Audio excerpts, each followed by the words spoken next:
Hello everyone, thank you for tuning in to another video. Before we start, if I could get you to please hit the subscribe button. So today's video, I'm going to have a role play type of video, and here we have a conversation with an enabler. So here I'm just going to show you the types of things that enablers might say. I'll set the scene.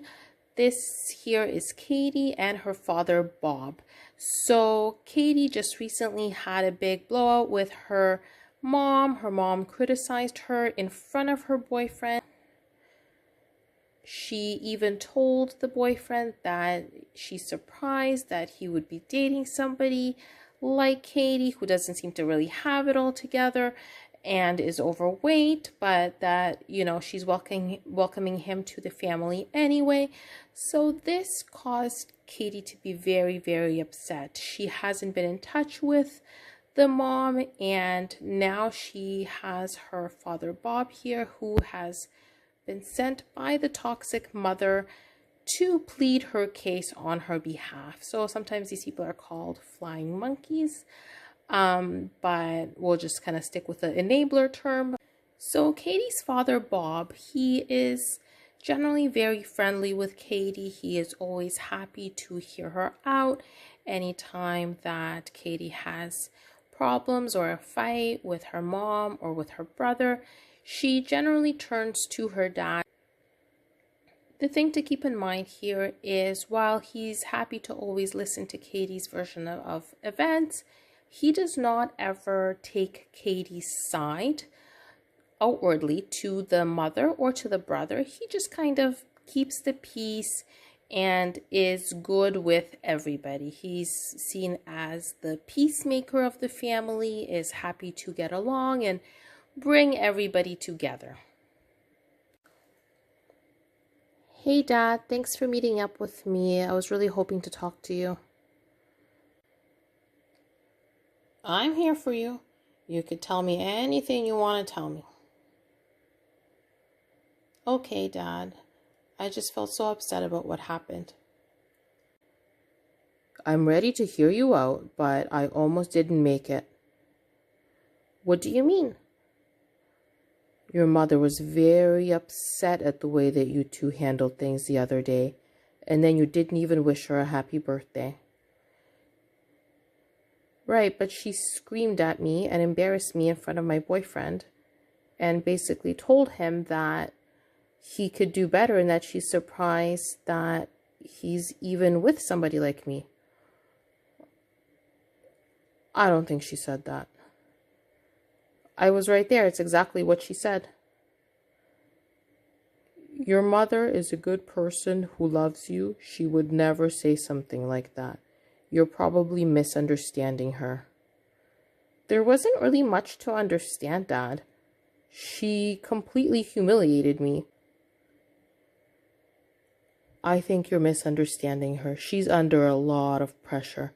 And there's two sides to every story, so I'm not here to take sides. I'm not asking you to take a side. Your mother and I did not have an easy childhood either. Boyfriends come and go. Why would you even care what some random guy thinks? This is not a random guy, Dad. This is somebody I think who I want to be with. And I was hoping that that first meeting would go over well. I'm just so hurt and so embarrassed. Like I said before, your mom has had a tough life as well. I wasn't there when this particular thing happened, but I know that she loves you and I know what's in her heart. That would never have been her intention to hurt you. Well, she did hurt me, and I don't really know how we can move past that. I think what you did is way worse. What did I do? You didn't even call to wish her a happy birthday. That's the last thing on my mind right now. Do you think my mom was perfect? No. Do you think your mother's mom was perfect? No. But I cannot imagine breaking her heart like that and not wishing her a happy birthday.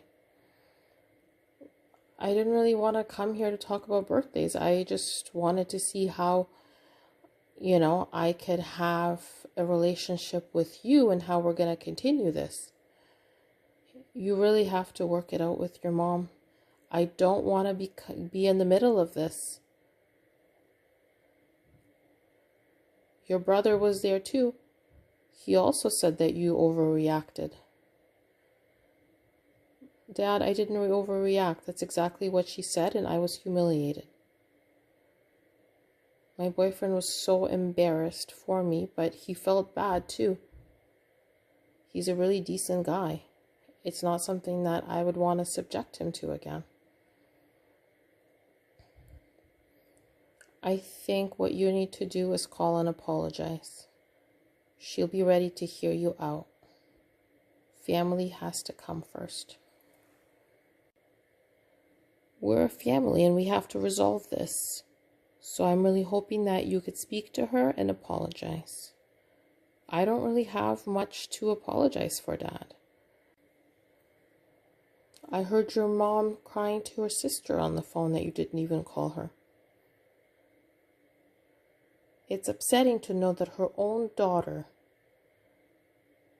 would not even call and wish her a happy birthday on her birthday. I just don't know what to think of you. We've tried so hard to give you a good life. I know you did give me a good life, but it doesn't excuse the abuse that I've experienced from her or from my brother.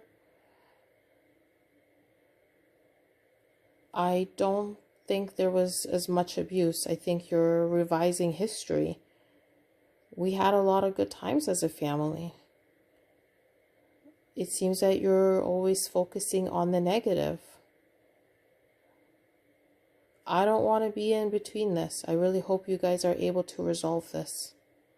It takes two, and I know that her version of what happened is very different from your version. And I was not there, so I am not going to take sides in this. Your mother is a good woman. I know that she has good in her heart, and she wants nothing but the best for you and your brother.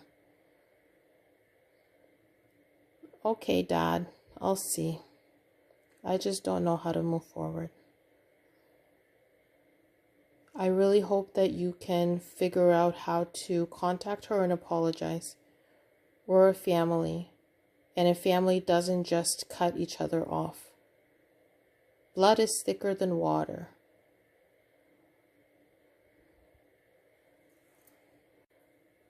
Whatever she did to you is nothing compared to what you're doing to her right now. I thought I raised you better than this. I am so embarrassed of how you're acting. I really hope that you could find a way to turn around and make this right.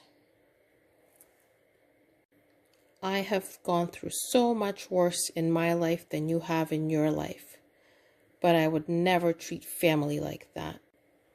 If you don't know that you can be a part of this family or how to make this right, then I don't think I'm going to be able to pay for all the stuff that I'm paying for you. You're going to have to figure that out on your own. If you don't want to be a part of this family, then you're not going to be getting all the benefits from us either. So as we've just heard, Katie's father, Bob, came to hear her out. He gave her a chance to speak, and then he basically totally shut down her feelings. He shamed her. He invalidated her feelings. He told her she was overreacting. When he saw that Katie wasn't swayed initially, then he even went as far as telling Katie that he's gonna pull certain financial supports that he's had in place for her. He has shown Katie that he is not really interested in her feelings. He's saying that, sure, some things might have happened, but cutting your family is far worse than inflicting abuse on them. He's basically told her that he is siding with the mother because she's the mother. It doesn't matter if she's abusive. It doesn't matter how much she hurts Katie, none of that matters to him.